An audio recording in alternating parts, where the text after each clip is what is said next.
The Eric St. Show podcast, a daily show where I discuss news, nonsense, and my personal adventures from right here in the Impact Power Sports Studio. Online at ImpactPowerSportsMI.com. And they are located in Rockford, Michigan, right on 14 Mile Road. If you are interested in getting a golf cart, perhaps a Yamaha golf cart or a Easy Go, you know. And not to mention, they have snowmobiles, they have motorcycles, e-bikes. The list goes on and on. Go-karts. Lots of fun things for you to check out at Impact Power Sports. Let's see here. Bob says, did you get the email I sent about free beer? Today's show was full of content, but the two that I caught was at about 7:30 a.m. Free Beer read a comment from a listener that said, I also suffer from male pattern baldness like Free Beer. The other was during, I'm sure that was probably, he better have laughed at that. The other was during a game that they played called the Minute of Mayhem. When talking about the contestant before, Free Beer did what had to be the quickest, just kidding, ever. Outstanding. Keep it up. Chris says they discussed his hair for a while. I also heard through the grapevine, it was Adam Balboa who texted me with a tip for who are these free beers. He says at 6:30 this morning, they're having a spelling bee. And it's like they are deliberately trying to give you material. There is no laughter, no arguing, just free beer saying, spell this word. Someone tries to spell it, and then they move on to the next person. Fun. Outstanding. The Who Are These Free Beers / Ben and Eric Patreon podcast happens this week on Thursday. So we'll be doing that. And you're invited to join us on Patreon, patreon.com/Eric Zane. David says, I know you got my email, EZ. No way in hell I'll get on another plane. This is involving the Delta Airlines one. More on that in a second. Last night, I needed to be burped. And I'm not kidding you, like a baby. You're like, what the hell? Yes. So, this was so weird. Now I know what your baby felt like, or what your baby feels like when the kid, if you like don't burp the kid, you know how you like put the bottle in the kid's mouth and then you got to burp the baby? Skipping the burping is not like anything that should ever happen. The child always has to burp, or else they get air in their stomach and it's painful. And then they get pissed and they hate you. I'm the same way. I actually caused myself to get too much air into my stomach. I had this smoothie, and I kind of consumed it much too quickly. And the second there was like some type of like backfire or fucking hiccup that happened somewhere when I was consuming it, and I felt it, and I think I got like a big blast of air that just kind of went down and immediately felt uncomfortable. So like I'm trying to get it out and it won't happen. So I went downstairs and I did P90X. And the whole time I was like, God, this is terrible. I kept feeling like I had to puke. somehow managed to get the workout done. Did my ab ripper X. I thought for sure I'd be able to make this because I was reading that your posture can help you get the gas out.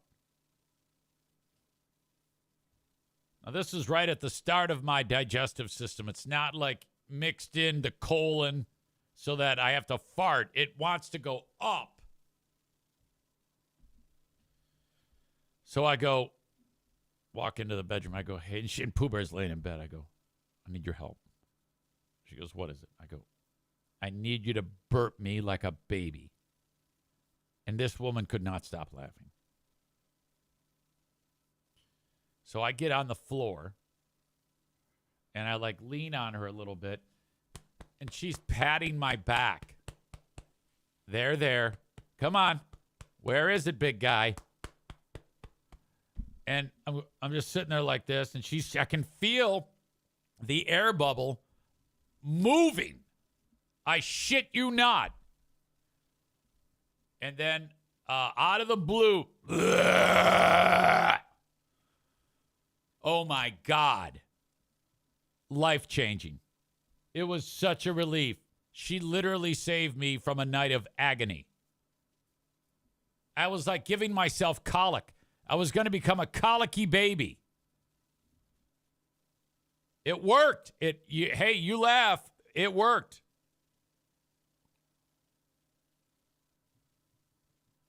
All right. I couldn't wait to tell you that, though. Remarkable. Grown man having to get burped. And a lot of this, well, all of it stems from, trying to consume my food too fast. And this is just a smoothie, but still, I always do this.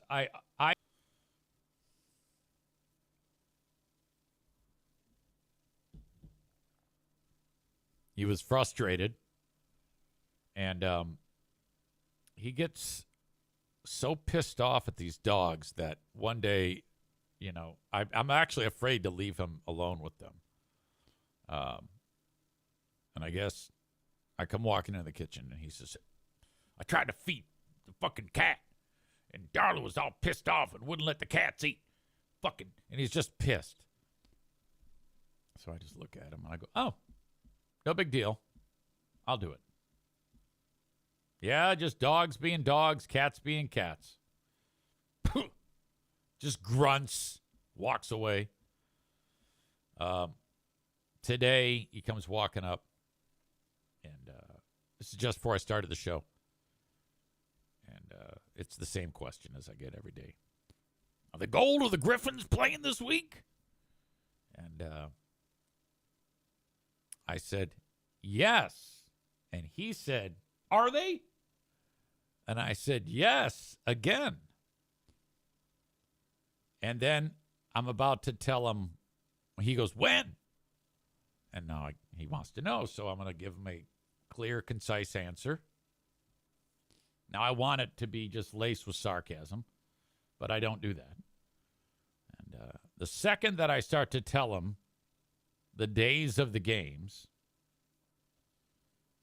he puts his cup up to the ice maker and the ice starts fucking flying out of the thing. It's loud as hell.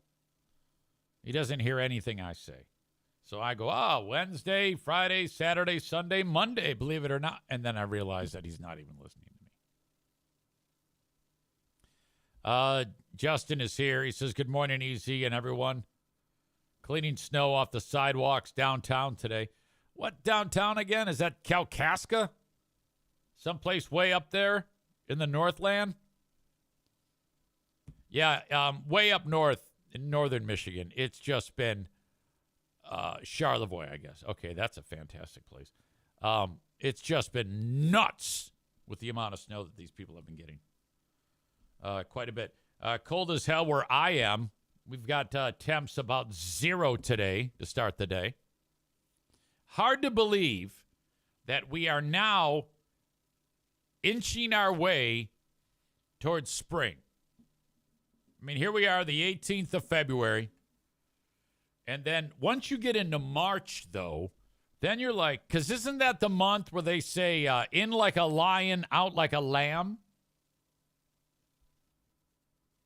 So you got that. You got baseball spring training is underway now. We've got the Daytona 500 under our belts. The days are getting longer. Chris says it doesn't feel close. It's 4 degrees. I know, but it's going to be a quick turn. It's going to be like cold, cold, cold. And then all of a sudden, you're going to get a day that it's like 45, 50 degrees. I see murder lover Linda is here. Last couple of days, I've been talking with her about the OJ documentary. She's also suggested a Gabby Petito documentary on Netflix, and I kind of said, I don't know if I can watch any more of those. The OJ thing kind of fried my brain. The level of anxiety I get from these documentaries is just, I don't know. But Linda loves them. She watches them like you wouldn't believe. And that's why she points out Charlevoix is where John and Patsy Ramsey had a summer home. You'd know that because you probably waited outside of it taking stalker-like pictures. That's what I expect you would do, at least. And hats off to murder lover Linda. She finally is employed. So that is good. Congrats on the job. Okay, we are off and running on this edition of the Eric Zane Show podcast. I got a lot of things to share with you, including this story about, okay, so remember I talked to you about Rockford, Michigan, where Impact Power Sports is? Well, there's a guy from the community of Rockford who is pissed off that his ex-girlfriend has moved on with her life. The girlfriend met a guy online in Bensalem, Pennsylvania, just outside of Philadelphia. The guy, the ex in Michigan here, not far from where I'm at right now, doesn't like that she has been communicating with dude in Bensalem, PA.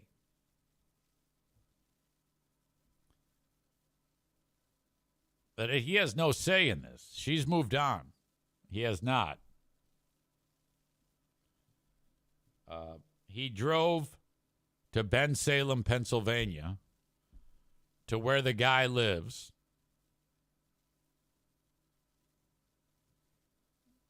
Nick says, I think you got that backwards. The nut was from Bensalem. I don't think I do got it backwards.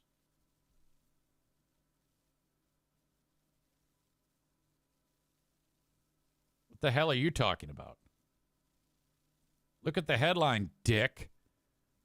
Rockford man traveled to Pennsylvania to burn home of ex-girlfriend's online love interest. That is 100% what I said. Why are you destroying my story, asshole? Did you wake up today and say, I'm going to undermine EZ and fuck up his story today on the Eric Zane Show podcast? Was that your goal? He says that headline is wrong. I don't think it is, asshole. This is when you say, oh, oops, I fucked up. I should have not said anything. I was doing great. You make it seem like when I prepare this show that I don't know these goddamn stories forward, backward, left, right, in and out.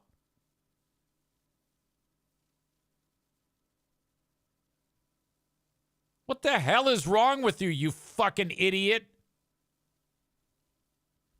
Yeah, you got it wrong. It's all messed up. This is how it should be. You don't know what the fuck you're talking about. My God, it's like a fucking story's gone around the world 5 times. Everybody knows this story. Oh, yeah, now you're quiet. You fuck. Various folks in the audience are suggesting that Nick in the arena gets a timeout. I made it like 1 second into that story, and then you ruined it, dick. All right. Enjoy your timeout, you dumb bastard. Jesus.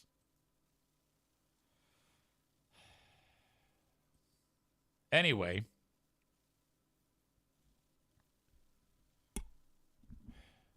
as I was saying before I was rudely interrupted, Ding Dong is pissed off that his girlfriend has got a new online love interest. He drives from here all the way to Pennsylvania, pulls up in front of the house very early in the morning, and you see his car pull up. You see him get out of the car with something in his hand. He runs out of the view of the camera, and he's somehow lighting the house on fire. And he was successful. Then you see him running away from the house to get back in the car. By the way, he had some burns on his arms. There were several people in the home. They all got out safely, but there were some injuries, I should say, in this. Like, it wasn't, it was rough.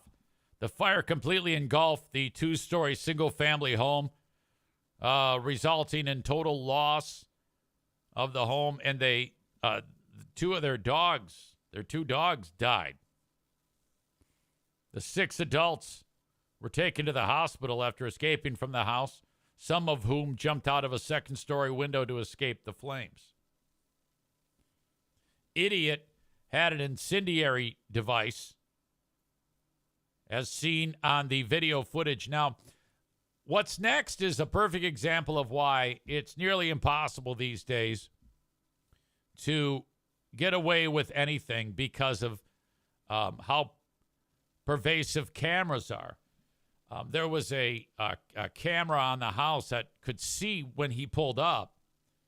And then they matched the time that happened with the area cameras at like stoplights and whatnot.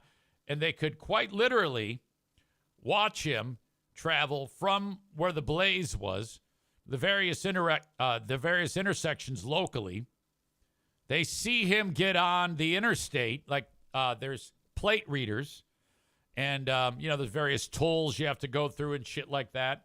And plate readers have him plotted all the way back across Pennsylvania and to the route all the way back to Rockford, Michigan. And this idiot, I'm telling you, there's no way to get away with anything these days. And that's outstanding. This is why whenever I see cameras everywhere and people are like, yeah, that's Big Brother watching us. And I'm like, yeah, of course it is. Thank God. So we can catch fucking idiots like this guy. Jesus. Let's see.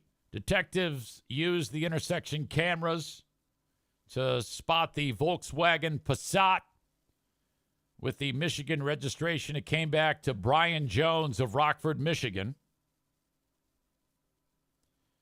After interviewing residents of the destroyed home, police discovered that a 21-year-old man who lived at the home had an online relationship with a woman who lived in Michigan. See, what they said there, that's not the other way around, like dumb fuck Nick suggested. And was supposed to come to Ben Salem to meet in person for the first time this week. Police identified the ex-boyfriend of the Michigan woman as Harrison Jones of Rockford, Michigan, who lives in the same address as Brian Jones, who had the vehicle registered to him. Cops seized the vehicle, lock-picking devices, his cell phone, and his computer. Police noted he also had burn marks on his arm. He's been charged with 6 counts of attempted homicide, as well as arson, risking catastrophe, and related endangerment charges.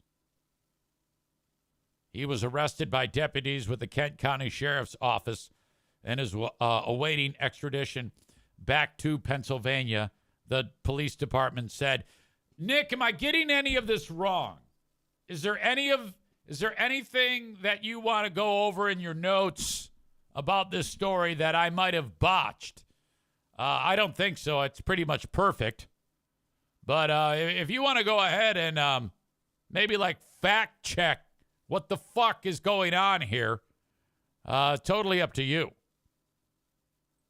Dumbass. This is video of, or I should say a picture of the home. It's a total loss. This is actually a pic of the house burning from above. My God, what an idiot. Over a chick. The key point here is that the cops say the Rockford man drove to Pennsylvania to burn the home of his ex-girlfriend's online love interest.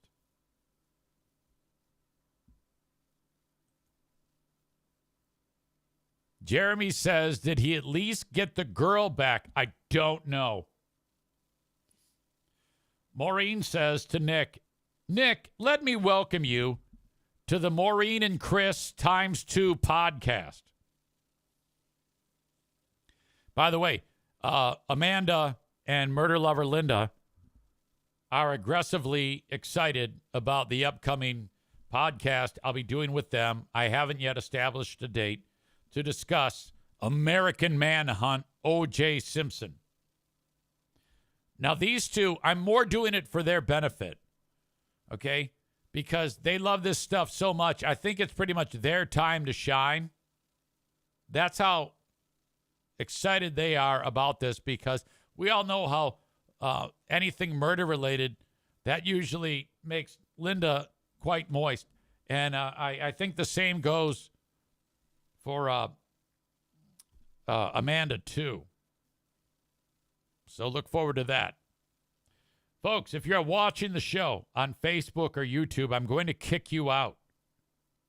If you want the rest of this show, it's on Twitch. Twitch.tv/Eric Zane Live. So you can watch it live as it happens. There's plenty more of the show left to do. So head over to Twitch, twitch.tv/Eric Zane Live, or download the Twitch app and search at Eric Zane Live. That's how you find me. The audio of this podcast becomes the audio podcast later on. I publish it on all of the usual platforms, Spotify, Apple Podcast, or whatever one you're on, whatever one you consume the show on. Thank you for that. Subscribe, rate, and review. If you want to reach out to me, do so on the Shoreliners Striping inbox. Shoreliners can stripe the parking lot or the athletic field for you. You can send it along, eric@ericzaneshow.com. Not to mention the Patreon, which I talked about earlier. Each and every day, I put up new content on my Patreon. And you can go there and get 7 days free at patreon.com/Eric Zane. Patreon.com/Eric Zane. Yesterday, a gentleman reached out to me by the name of Paul Purdy. And I think I kind of want to spell this out for you the same way it laid out for me. But just checked in out of the blue, and I got to reading the what he wrote, and this is what he said. Hello, Eric. My name is Paul Purdy. Now, sometimes when you see these things, they could be like made by AI or something like that. So, you know, I want to read a little further before I decide that. And then I figured out this is actually written by a human being. He says, I started a 501c3 charity called Cure CLCN6. When my now 8-year-old son, Paxton, was diagnosed with an ultra-rare neurodegenerative mutation on his CLCN6 gene. Now, that all sounds like a foreign language to you and I. But I guess there's a gene on my body and your body called CLCN6. This happened to 8-year-old Paxton in January of 24. He then created this 501c3. We are working with UMass Chan Medical School to develop a first-in-the-world gene therapy for this mutation. The thing about ultra-rare diseases is that the patient population is so small for most of them that the research and development into treatments and cures isn't prioritized by pharmaceutical companies or the government. It's up to middle-class families like ours to raise awareness and the funds needed to develop the treatments and clinical trials. Our project is going to cost $1.5 million. So I know exactly what he's talking about from my years with the AT Children's Project, which, I mean, they're still going on. But rare diseases, this is how you raise money. The bake sales, reaching out to others, lemonade stand, car wash, GoFundMe, whatever it takes. Why I am writing to you is to ask if you can encourage your audience to help us win a grant through Project for Awesome. By the way, as I pause, Nick in the arena, is there anything you want to correct about this? He continues. The top 30 charities by votes will receive a $30,000 grant. That's a long way from our goal, but it would be a huge win for us. The best part is that voting is free. This is a great way to raise awareness for our story and our campaign, and all it takes is 20 seconds of time. The votes are counted once per device, per organization. So the votes have to come from unique devices, laptop, phone, etc. If people have multiple devices, they can vote from all of them. I've included a link to our nomination page on Project for Awesome, which we'll look at that in a second, as well as the link to our website and our news stories on my son and our organization. So you can see that we are a legitimate charity that is trying to advance the cell and gene therapy field so our son can get the treatment he needs. Since we went public with our campaign in September, we've been contacted by 2 other families whose children also have this mutation. That's how rare this is. So what you got here is Paul and his lovely better half, Kristen. They were driven to do this because of the daunting task in front of them with their son's health. And in a short amount of time, they've come this far. At this point, I'm reading on. And he says, there is no treatment or cure and nothing can be done. That's what we were told initially by our medical team. There is no treatment or cure and nothing can be done. We know that this is not true and that the science and technology to develop a treatment and one day cure does exist, but it is up to us as rare disease parents to make it happen. He adds, I've been a fan of yours since I heard you 15 years ago on Free Beer and Hot Wings playing in Albany, New York. I no longer live in Albany. I live on the West Coast. I followed you because you were the one who always made me laugh, and boy, could we use some laughter in our lives. Then he wrote, I'm willing to pay for an advertisement or promotional rate because getting this grant would really help our campaign. Voting ends Wednesday, tomorrow, at 11:50. Wait a minute. It says 8:59 Eastern time. I think it's actually 11:59. But anyway, you get the idea. So I'm like, oh, my God, this guy wants to pay for it. This is ridiculous. Thank you for taking the time. So I happened to get that message right when it rolled in. Immediately responded. And I said, absolutely, let's do it. Let's do an interview today. Time is limited. Let's go.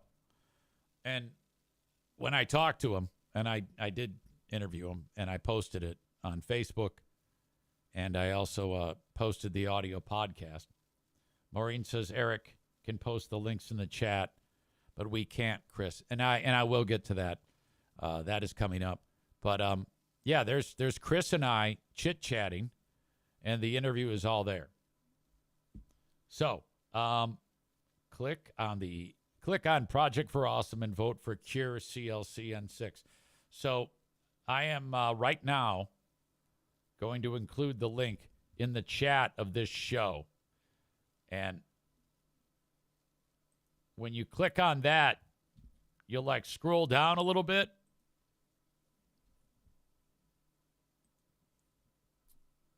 I'll share this with you so you can see. You'll see this, Project for Awesome. These folks raise a ton of money, and then they just do this. They offer these grants.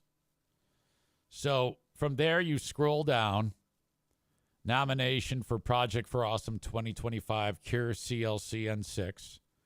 Scroll down a little bit, and then there's a spot there. I already voted, so I can't vote again. I'm not a robot. Vote for charity. Could have swore I did this already. Anyway, I voted. You can do that too. What I just did, and away you go.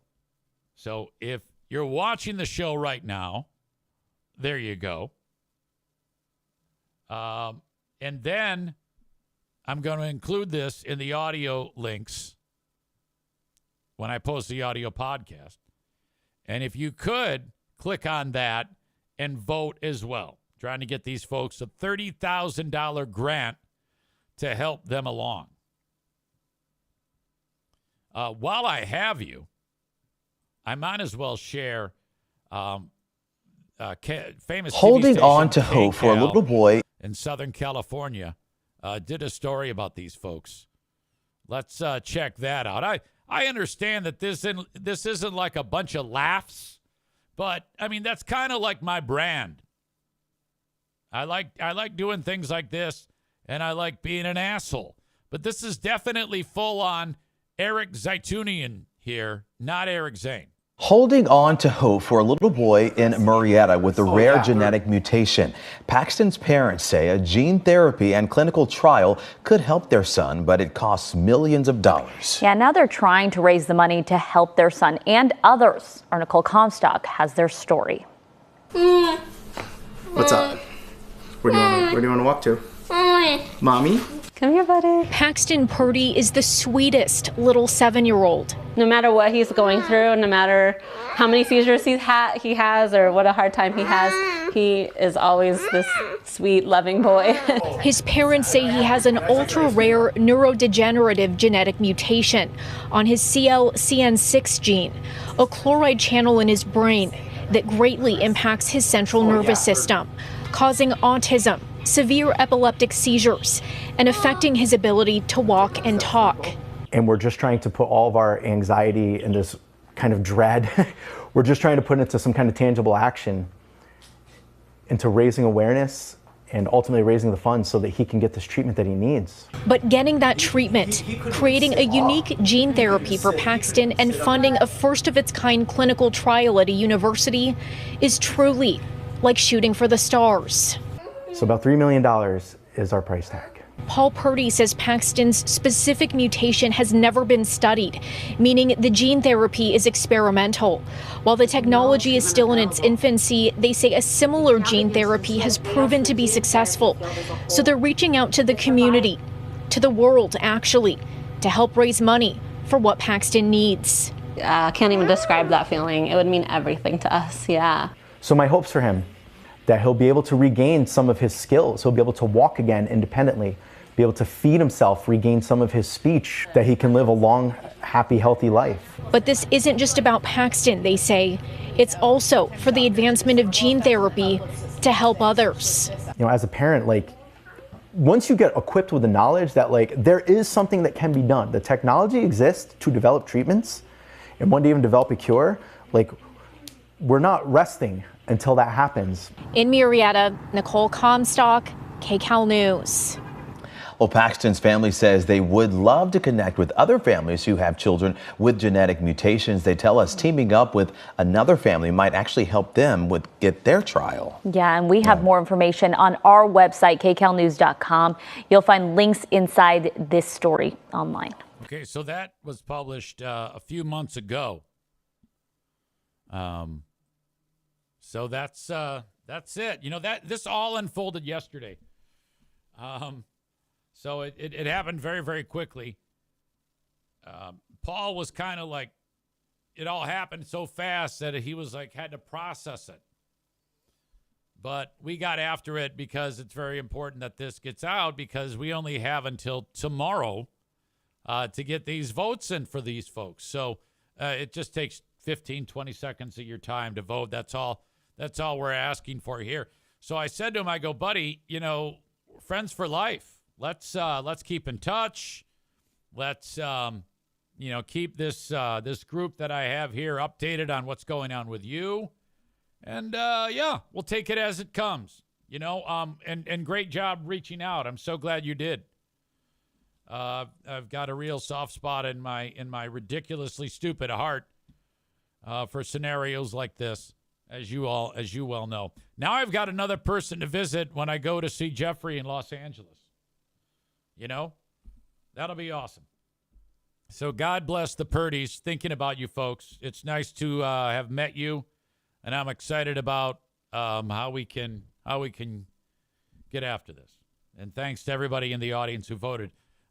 Nick is weighing in after his earlier moment where he completely tried to destroy my story.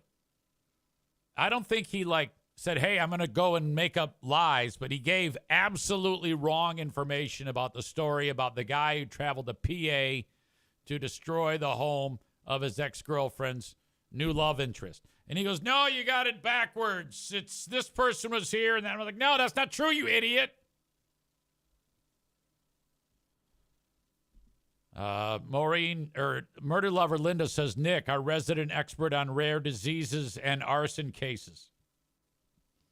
He adds, yup, it's rare, but I was wrong. The crazy police scanner lady posted about it, so I thought the fire was here. Wait a minute. You didn't even think the fire was in Pennsylvania? What is crazy police scanner lady? Is that something I should be paying attention to? By the way, it was yesterday. We had a story that we featured about a dude who ate mad honey and says that made him do crazy shit. If you weren't on Patreon, you don't know what the fuck I'm talking about. But there was a story a handful of months ago where a dude and his family vanished. And he left his mother-in-law, and she's got dementia, and she's roaming around the neighborhood lost. They finally figure it out. This actually happened back in 2022. So dad, mom, and kids are gone. And no one knows what happened to them. And then they finally found him, and everybody said, false alarm. They're in Wisconsin. No big deal. Well, now dad has reached out to the TV station saying, yeah, I want to give you more information about what happened to me. But I don't think this was a good move because the guy seems like he's fucked up.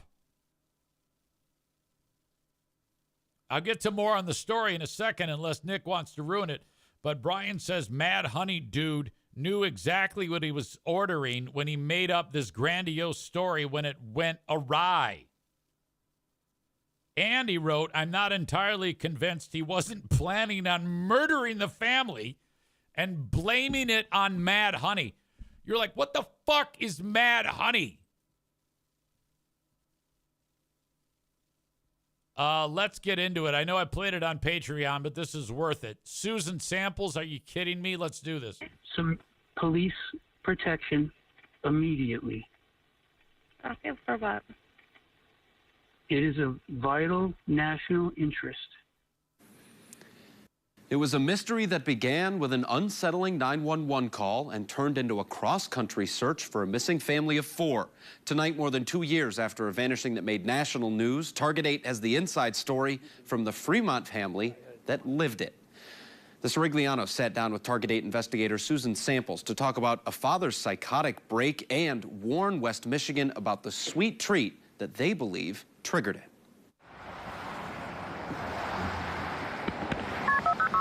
Yeah, Fremont is a hard living line area. October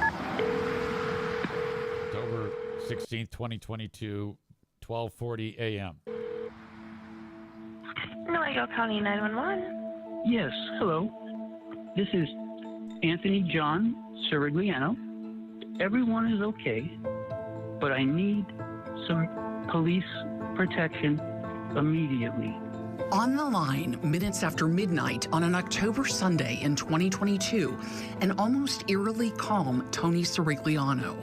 It is related to September 11th, and people want to erase me from the face of the earth. I'm a Christian. I just need some help, and then the U.S. government will take it from here. I'm not crazy. First at 12:30, breaking news just into our newsroom. What a bad call to take. If I'm the 911 operator, I'm just hanging up. I'm just like, fuck this shit. Alert about a family of 4 that is missing. 24 hours after the 911 call, the Siriglianos, Tony, Suzette, and sons Brandon and Noah were gone. And Suzette's mom, who lives with them and has dementia, was found wandering the neighborhood. We don't see any signs of foul play right now. There's no signs of struggle inside the home. The mystery of the missing family quickly captivated armchair detectives, and an alert gas station. I bet you murder lover Linda was like, salivating at this one. She was probably all over it. Clerk in the UP spotted the family first, 300 miles from home. We really have no idea of what ties either one would have in that area. 600 miles and 6 days later, the hotel clerk in Wisconsin recognized the family, and police found them safe and unhurt. Case closed. Until now. All I had in my mind was to get away and head north. It's the fear and confusion Tony remembers most. I thought maybe that somehow I was the devil, and I asked God if I was the devil to just burn me to a crisp right now, and I'd be yelling, looking at the sky. It seems super cured. Seems 100% normal now. Really bizarre stuff. He was not in his right mind. He was not well. What Tony didn't know at the time, at 51 years old, the IT specialist was experiencing, for red flag right there, the first time, a psychotic break. And when your mind fails you, it's kind of an odd thing, because it wasn't like I was hearing voices. It seemed like my mind that I'm used to, the internal talking that you're familiar with, but it just was saying crazy stuff. Yeah. I thought the world was going to end very shortly by a meteor strike. That was just one of many concerns that I had. Yeah, it was, yeah. I can laugh. That's extremely uncomfortable. Yeah, I don't know. At that point, when I watched this yesterday, I was like, that laugh, that went straight to my brain right there. I don't know. That was just one of many concerns that I had. Yeah, it was, yeah. Yeah. I can laugh. It's normal. 100% normal. It now, but it was so crazy.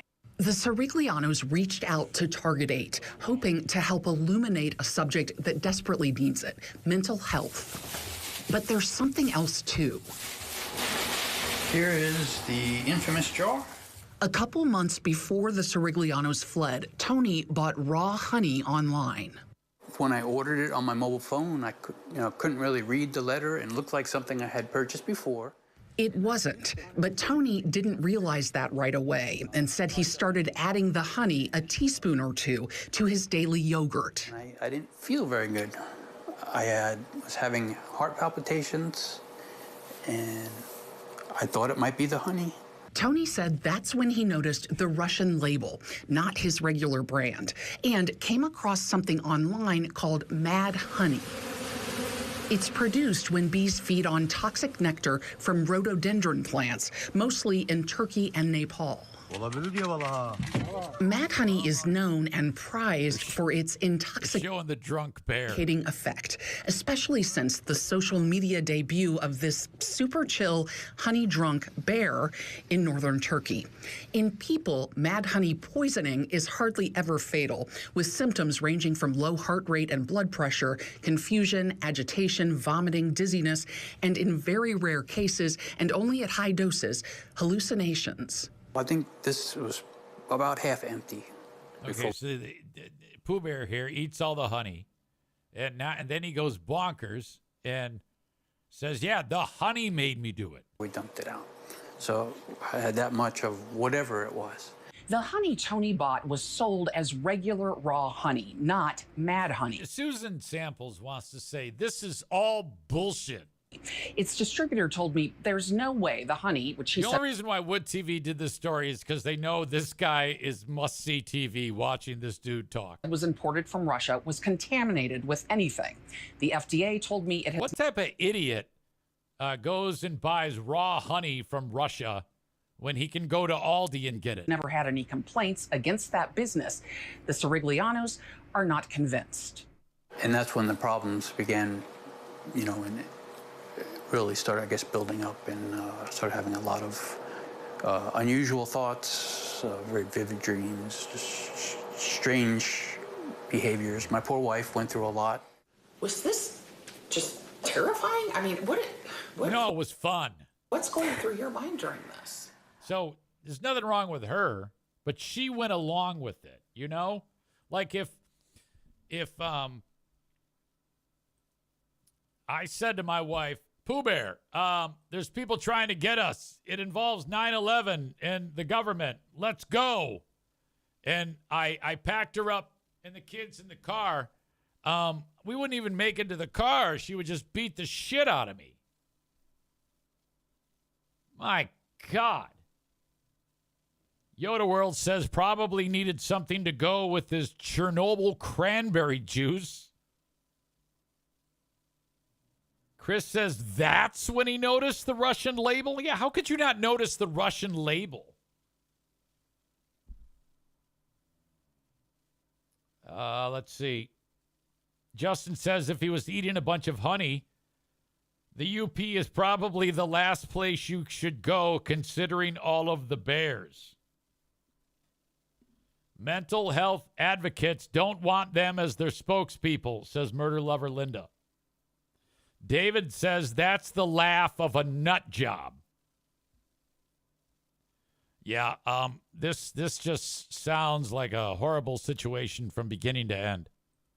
The fact that Mrs. here went along with it, and I guess she's normal.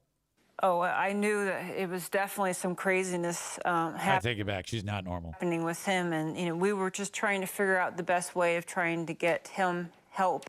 I'm not crazy. When Tony himself pleaded for help in that 911 call, Fremont police did a welfare check. This is why I think we need to have less patience for people with mental health issues.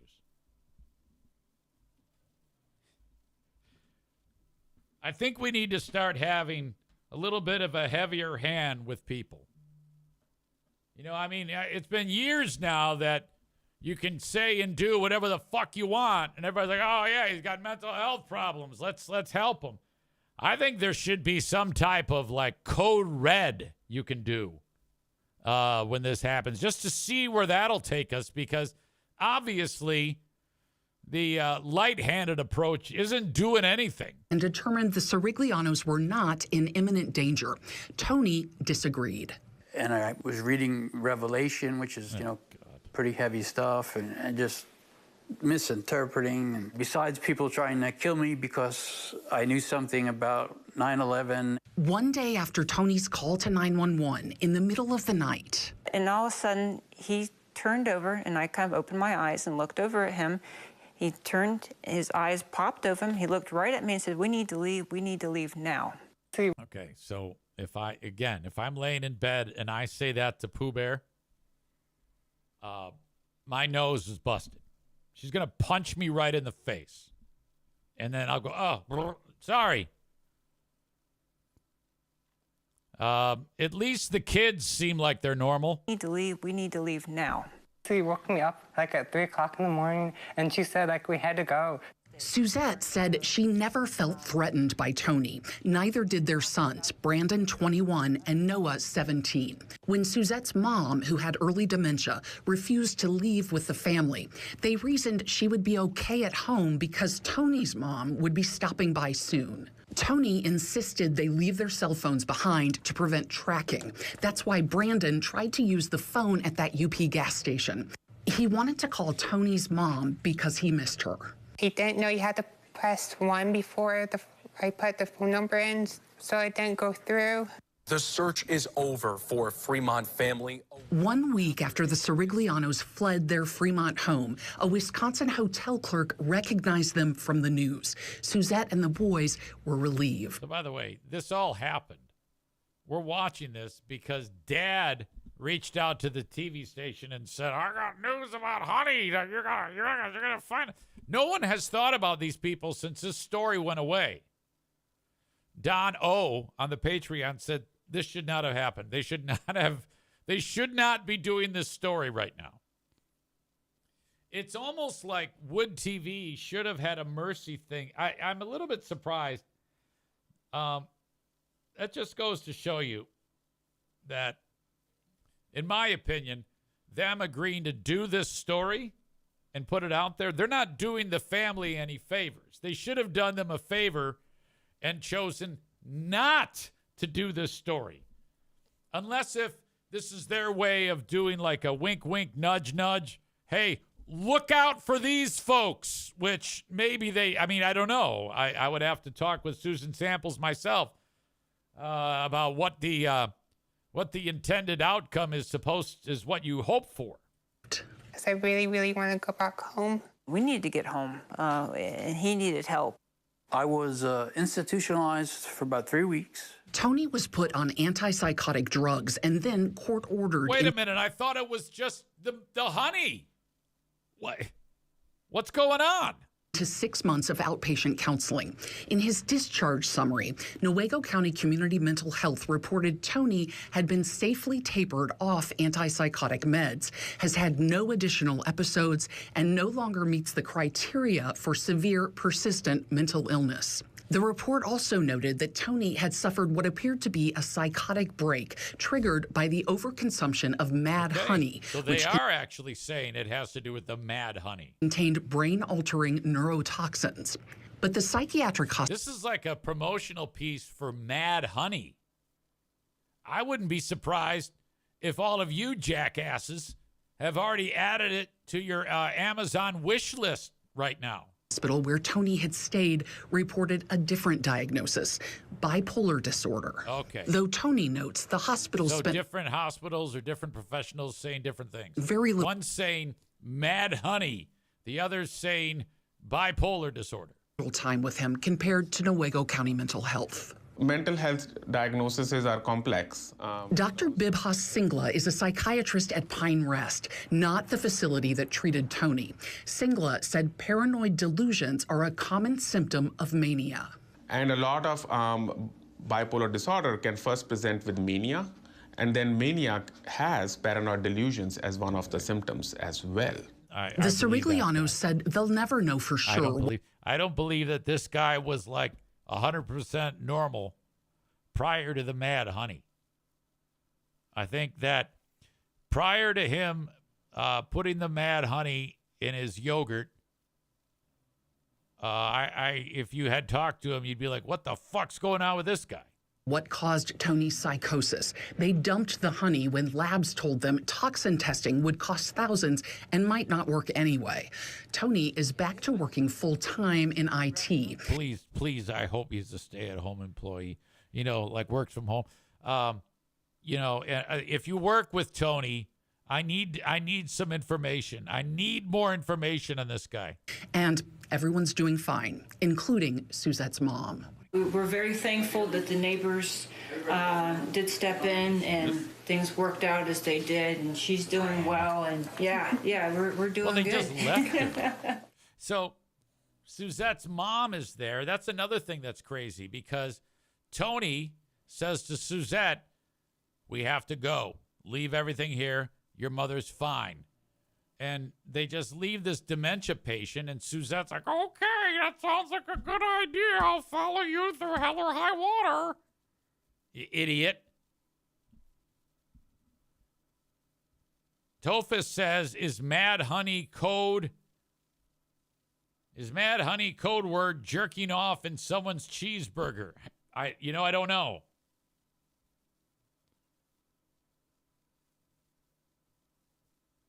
Maureen says, I can't believe that bitch left her own mother with dementia home alone. I could never do that. Well, don't forget, though, Tony said that his mom was coming to take care of her. But I don't care. You know? I don't give a shit. Tophus says he's probably just getting here. What's Mad Honey? Yeah, no one knew what Mad Honey was before this. Supposedly, it's honey that's created from bees that pollinate through, like, the right type of flower that makes it so that the honey can leave you with your fucking experiencing hallucinations. Whatever. Stevie says, what is up with those kids? Yeah, I don't know what's up there. I can't say. I don't want to say too much other than they seem like, you know, something might be going on there. Yoda World says a face full of bear mace will clear up all those delusions. David says you don't have to claim that you aren't crazy when you aren't crazy. Nick says something similar to what I was saying.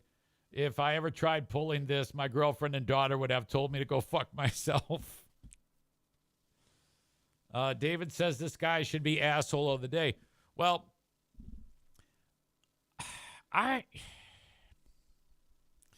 there's obviously something going on there. But I don't know if this guy can help himself. I think my big concern is that people like this are allowed to roam amongst us. I really wish that we could be a little bit more heavy-handed with people like this. You know, like maybe implore Trump to do an executive order, like specifically about this family, so that he holds up the black binder. It says, lock up the Siriglianos ASAP. I mean, I would be in support of that. Every one of them. My God. Chris suggests that generations of inbreeding is what's up with those kids. I don't think so. Tophus says inbreeding is a real problem, and it only spawns morons like monarchs and people in West Virginia. Did you ever see that one family in Appalachia that they're all inbred? I forgot. There was like a documentary that was made about them. Nick in the arena probably beats off to it. What the fuck is that again? I forgot their name. No, is it the Whites? No. I know what you're thinking of. It's not the Whites. You're thinking of Jesco and all those other idiots that dance like morons and get shit-faced and beat each other up. Not them. But that was a really interesting documentary, though, about the Whites. Okay. Before we go any further, shout out to Frank Fuss from My Policy Shop Insurance. Folks, if you are in between jobs or you're self-employed or maybe your boss does not offer you health care, that doesn't mean you go without health care. You actually can get a great health care policy. And you get to choose what policy that you want based on your needs. Single guy, single gal, one-person policy. Maybe you got a whole family you need to take care of. You get it all at healthcare.gov or Obamacare. Not everybody understands how this works. But basically, a premium for a healthcare policy, you pay a small percentage of that. The government gives you a tax credit for the rest of it. And then you square up at the end of the year when you get your taxes done. Essentially, they're giving you an advance on your tax return to pay for your health care. In order to do this, you could do it on your own, but why? Frank Fuss will help you every step of the way, and it does not cost you a dime. Simply go to buyinsurancehere.com. That's buyinsurancehere.com to get started. Once you go there and you fill out the info, Frank will then reach out to you and set up a time that he can talk with you about what it's going to take to get you started on your health care policy, whatever that may be. He can also help you if you're looking to take advantage of Medicare, like perhaps you're getting ready to retire, whatnot, and your Social Security benefits. There's a bunch of T's that have to be crossed and I's that need to be dotted. Frank helps you with all of those things. He can also get you started on a life insurance policy. All of this can be found at buyinsurancehere.com. If you miss any of this, just reach out to me and I'll point you in the right direction. I'll break the ice for you. The Grand Rapids Gold are playing on Saturday. Paw Patrol night at Van Andel Arena. I will be there. Get tickets. Come see the Grand Rapids Gold, the G League affiliate of the Denver Nuggets. A lot of fun at those games. Doesn't break the bank either. So get the group together and come see the Grand Rapids Gold Saturday. That's February 22nd at Van Andel Arena. The next home game is Saturday, Paw Patrol night. The kids can meet the Paw Patrol characters. You're going to look like a hero for bringing the kids and the wife. It's going to be awesome. GrandRapidsGold.com. That's where you get tickets, and I will see you Saturday. GrandRapidsGold.com. Pardon me. I am going to head out. I have to use the boys' room. Tophus says, am I thinking of the Whitakers? Yes, that is the inbred family, the Whitakers. Oh, boy. My God. Maybe we'll share some of that coming up. I'll be right back.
Excuse me. All right. So in that time, after Tophus very kindly said, is it the Whitaker family? And I'm like, yes, it is the Whitaker family. Oh, shit. Did I not send myself the link? God damn it. That's a bummer. Share. Mail. Eric. And I thought I sent it to myself, but I did. I mean, I thought I did, but I didn't. And so now I just did. We're going to take a look at this because the guy who there was a photographer who took some how to take a freezing 43 portraits of the family, and then he wandered back there to get like some video.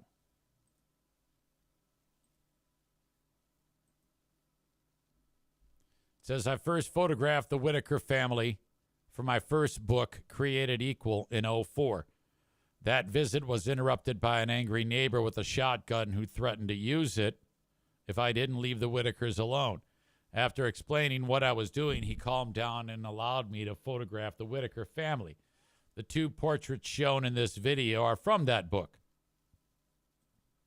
I've returned to visit the Whitakers when I've been in Appalachia for other shoots, but on this visit in July of 2020, I recorded a bit of video of something many of us have heard of, but never actually seen. I strongly discourage anyone attempting to look for the Whitakers, as their armed neighbors and the Raleigh County deputies both make it clear that curious visitors are not welcome. With that being said, I give you the inbred family, the Whitakers. Okay. He calls this short piece, Soft White Underbelly, Inbred Family, the Whitakers. The community is, strangely enough, known as Odd, West Virginia. Mark Leda is the guy who wrote what I just read to you, and he's the one who's shooting this. So you're going to see them, and he's going to interview these people. A couple of them can actually speak. Others don't. The one guy in the red, he communicates only with, like, chirps and shit like that. It's like the NFK on steroids. You know how, like, Groot communicates with, I am Groot. This dude, that's how he communicates. That's him.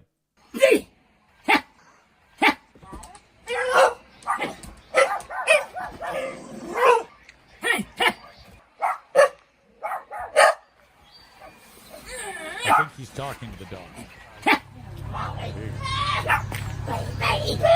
There's the front porch. So you get a look at what we're dealing with here. There's shit everywhere.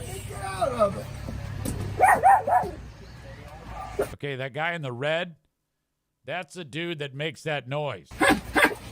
And all these people I'm not kidding you, had sex with each other, and these women gave birth to these dudes.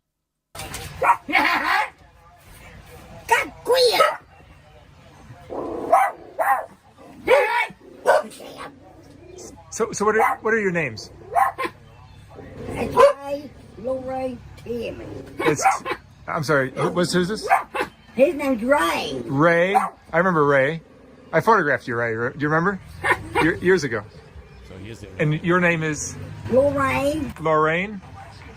And Timmy. Yeah. God.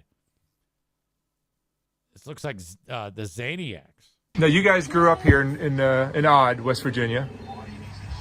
How many years have you lived here? All her life. All my life. You're you guys, I mean, did you go to school? No. You did? Come on, I can't believe you just asked that, asshole. So, some of your brothers and sisters probably didn't go to school, or how much schooling did they get? They didn't wish school long, but he graduated. You graduated from what? Wilson High School. You went to high school, Timmy? Yeah, he went to our high school on Beckton. And how about you, Lorraine? No, she didn't went to school. She didn't. And No, they didn't went to school. come on out. Come on, Ray. Get out of here, Ray. Come on. Come here, Ray. This would be if they could do like you ever see those shows where they give people like a makeover? They should totally get these, take them to the beauty salon and make them over just to see how they look. The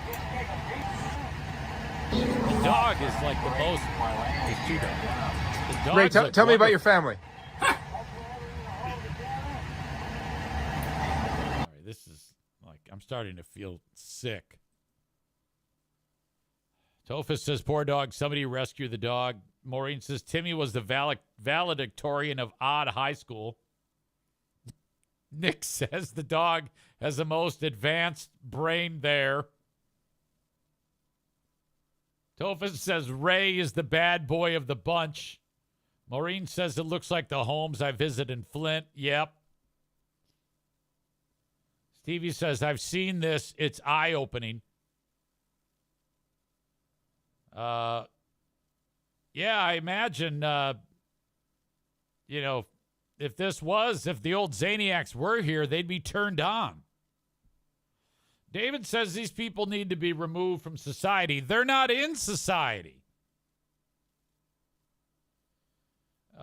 Tiger's #1 fan says, wait till Ray starts pissing and eating his boogers. Tophus says, come on, the fucking town is named Odd. You can't tell me this isn't a planned community. Yeah, it's like Hershey, PA.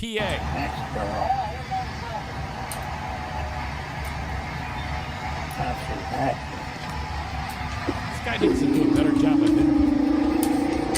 Ray's gonna go in and see Ray. Ray's got a snack. He just walks right into the house. So Ray.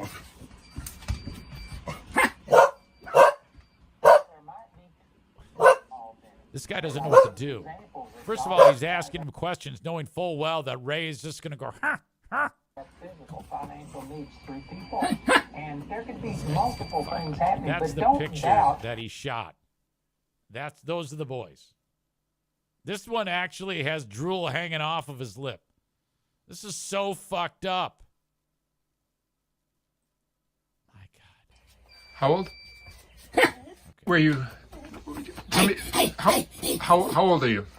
How old are you? How old? What are you eating tonight for dinner? What an asshole. This guy is ridiculous. This is not okay for him to barge in there and try to talk to these people. Yeah, right. I can't take anymore. That's enough of this shit. Tophus says, Jesus Christ, this is a crime against humanity right here. Tophus says, the hills have eyes, motherfucker. Don't go in there. Bob says, looks like a typical Cleveland area family. Chris says, Zaniacs will blame this on vaccines. I will leave this in the show notes, and you can watch it on your own. But these people had sex with each other, and the birth defects. This is why you can't have sex with your kids. I mean, not that you'd want to, but this is what can happen. That's a disaster. I think you can you not marry your second cousin? I mean, I'm not looking to marry my second cousin, but what is it? What is the what are the parameters when it comes to your family? Whew. Average family in 1 out of 12 homes around here. Justin is up north in northern Michigan. I'd want to say that that's not true. I don't know. I don't know that, but we've talked about it many times. When you do get across the hard living line, we joke about it, but that's a real thing. Holy shit. He says, I am kidding, but there are some in small towns. Yeah, I believe that, without a doubt. All right. Congrats to the Whitaker family. There's a story going locally where I guess there is a daycare, and the parents are pissed. It's called Adventures Learning Center. And you know how, like, at the daycare, you have, like, a camera? It said, like, check on the kid. One of the parents was looking at the camera and noticed something weird. We didn't have that when my kids were in daycare.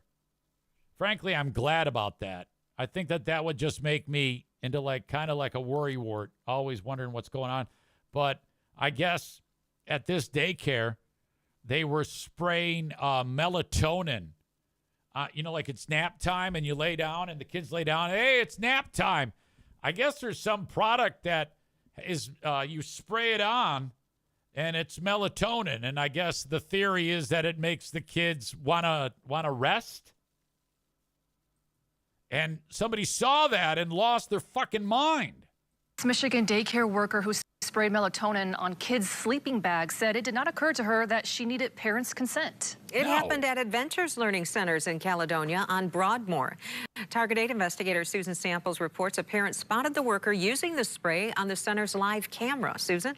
The worker called me to say she had no malicious intent when she used Dr. Teal's sleep spray on the kids' mats. She said she just wanted the kids to get a good nap, and since melatonin is considered natural, it's a hormone, it never popped into her mind, she said, that she needed parents' consent. We found this. No, you don't. You should be able to put, like, fentanyl on there. Whatever it takes to get these little fuckers to go to sleep.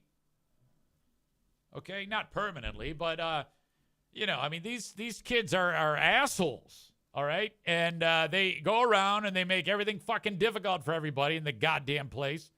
And if she needs to spray some melatonin on there to get these kids to shut the fuck up, I'm all for it. In the adult section of a local pharmacy, melatonin is a natural hormone, but it's not FDA approved for use by children, and parents should check with their child's pediatrician before using it, say doctors. A parent recorded the live feed at Adventures Learning Center in Caledonia, and it showed the worker casually spraying 3 different mats with the melatonin before the kids' nap time. Oh, can you imagine how outraged this asshole mom was? A retired pediatrician told me it is probably not harmful unless your child has a condition like asthma, but it is definitely a decision parents should make with input from their child's pediatrician. I think parents do deserve from the people who are taking care of their children. I disagree. What they don't know won't hurt them. Boy, that was a great news clip. The guy said like 3 words. Learning Center sent a statement writing, while the teacher believed it to be a harmless addition to the nap routine, we have since clarified with her and our entire center staff that no external products should be used in the classroom without prior parental consent. The center continued, as soon as be used no matter what, and you don't have to ask. We became aware of this, we took immediate steps to address the situation, including... You don't like it? Take your kid out of the learning center. Speaking with the teacher, Watch your removing own the dumb products kid. from the facility, and reinforcing our policies with staff. The daycare said it notified the appropriate licensing agency with the state. We could not reach licensing today to check the status of its investigation into this because state offices were closed for President's Day. We will follow up and keep you posted. Yeah, Looking for a faith-based school where your child can truly thrive? Welcome to the Potter's House, a Christ-centered school serving Greater Grand Rapids. Well, that's unfortunate.